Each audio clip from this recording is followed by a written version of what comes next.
Greetings all, Vanna here for Sagittarius's weekend message. Sagittarius, the first two cards that came out for you are the Hangman and the Six of Diamonds. Now, someone might be getting a new or clearer perspective on people in your life, because not everyone in your life is presenting themselves truthfully, authentically, and fully.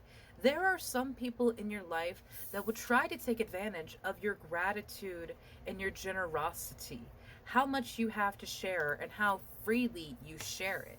That is a wonderful thing about you and yourself there, Sagittarius.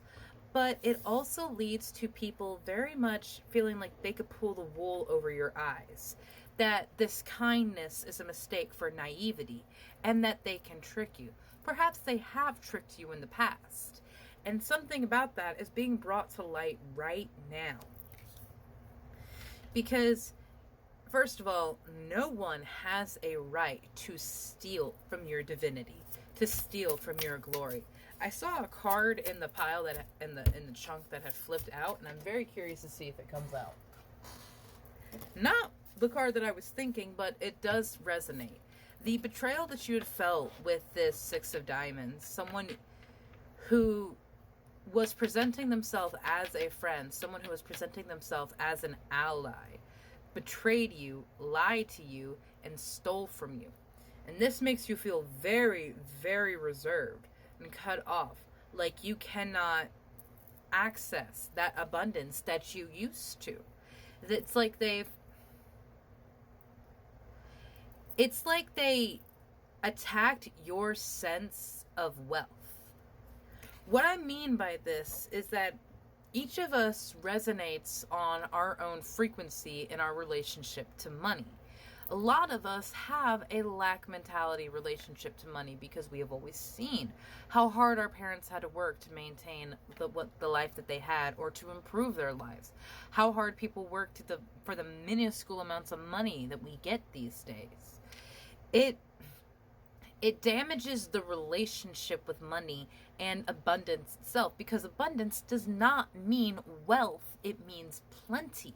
You can be abundant in love, abundant in power, abundant in wisdom, abundant in strength, abundant in heart. You do not have to be just abundant in wealth. The energy of abundance is very high vibrational.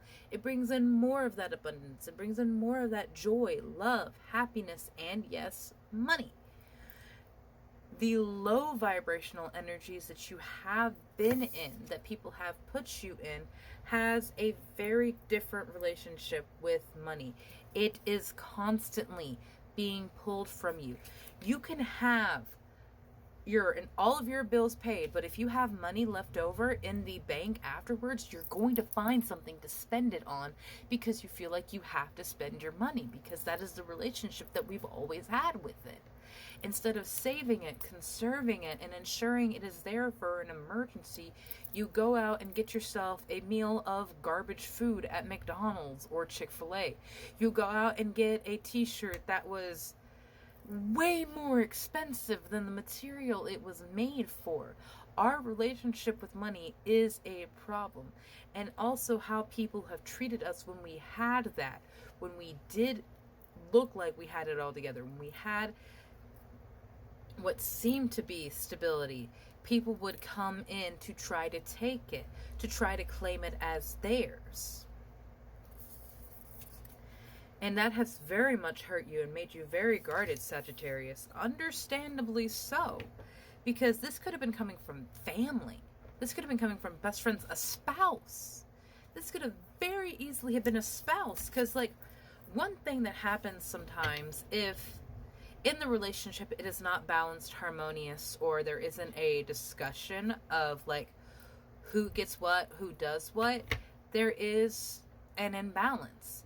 And if one party makes all of the money and the other party just spends it, that is not balance. That is toxic.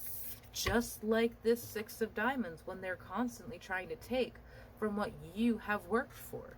They're trying to take advantage of that kind, beautiful heart that you have, Sagittarius.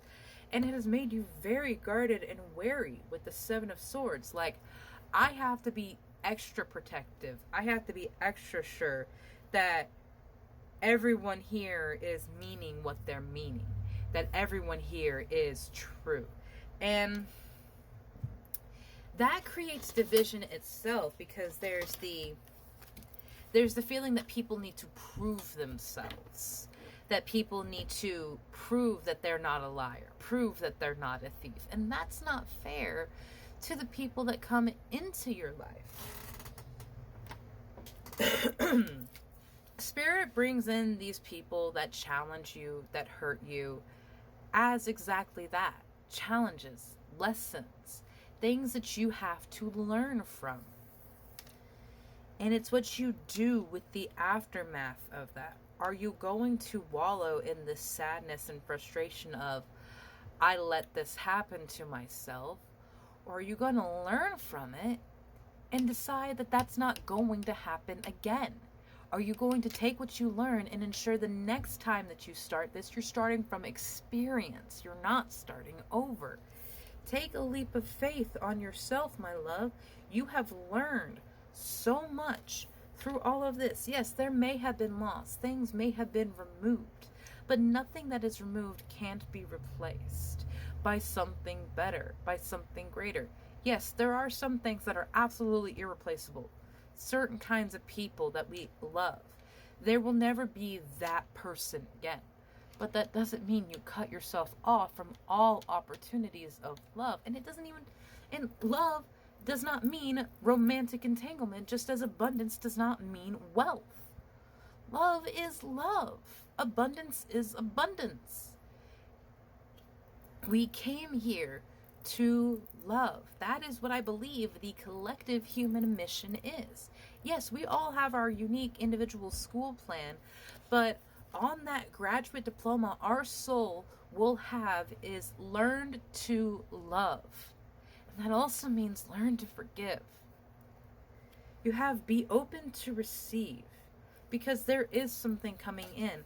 But as I said, if you are so hesitant and guarded because of this past experience, you will not see this blessing for what it is. Your tribe, your vibe, the energy you put out attracts the people that come into your life. If you are constantly surrounded by negative, narcissistic, angry people, ask yourself, what is it about your actions that are allowing those people to come in? Because you have power over your auric field. You have power over who comes into your sacred space. Why do you keep allowing these people to come in? Prioritize reflection in that instances so that you can find the root cause of why this happens.